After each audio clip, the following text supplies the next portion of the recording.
this Ragefire Chasm, my hunter was level 15.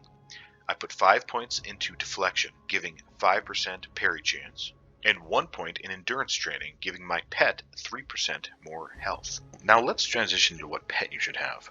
Contrary to the name of this hunter build, it does not really matter much until level 20 to what pet you will have. The most important stats are armor and then health. Aggro and damage do not matter. I decided to go with the black and red scorpion. It's pretty badass. You and your pet work in tandem, hunter being the main tank and pet being the off tank. Let's look at gearing. As I scroll through, you can see the hunter has basic greens, whites, and even grays.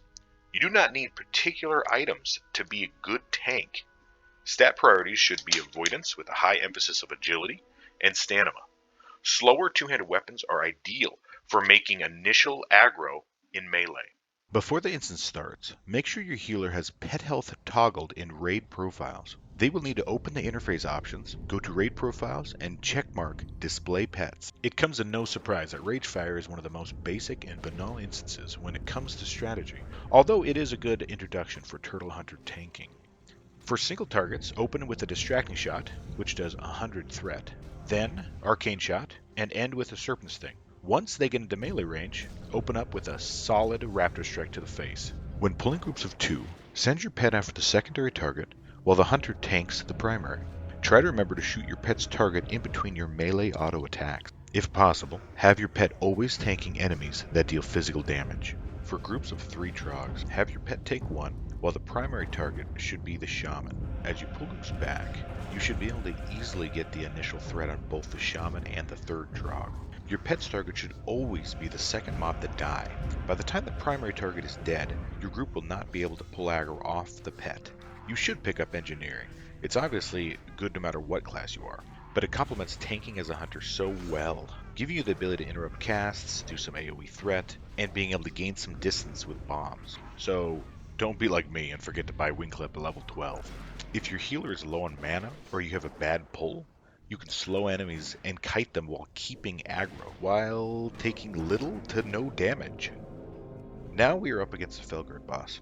Always make sure you have the aspect of the monkey active while tanking for that extra avoidance. While we managed the fight just fine with a level 10 warrior and 2 level 12 or 13 priests, it is probably best to have a full group of toons that can actually hit the boss. Big shout out though for my friend Justin, who is playing the male undead priest, and Saratin, another real-life friend playing the female priest. Would have been a lot more difficult without their help. I'm planning on making this a series defeating all the instances and hopefully some raids as a turtle hunter.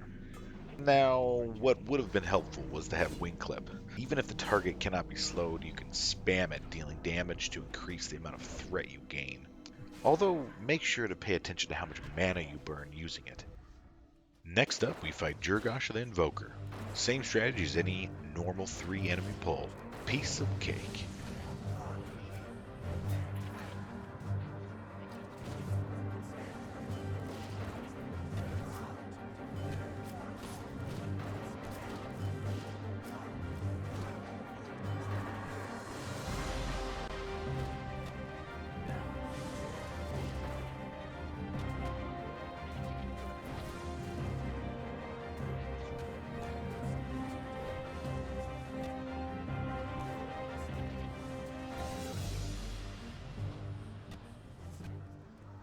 Another type of pull that is notable are the groups of 3 orcs with a Voidwalker.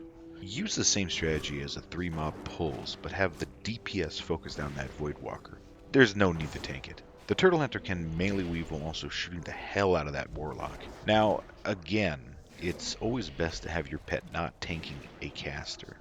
For one, casters usually attack from range already, and your pet keeping a melee mob in the distance is great for your hunter's damage. If geared properly, your hunter will always have more health than your pet, so you are able to handle that spell damage a little bit better.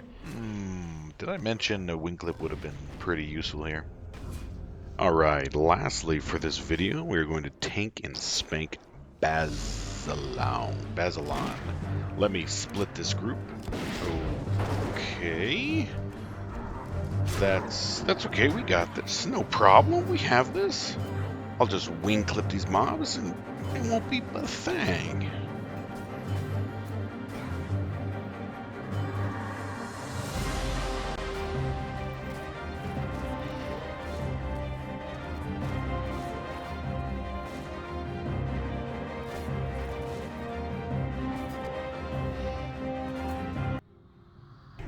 See, I wasn't worried at all. This definitely wasn't an hour and a half Ragefire run, because we couldn't find a full group or have DPS that could always hit the mobs.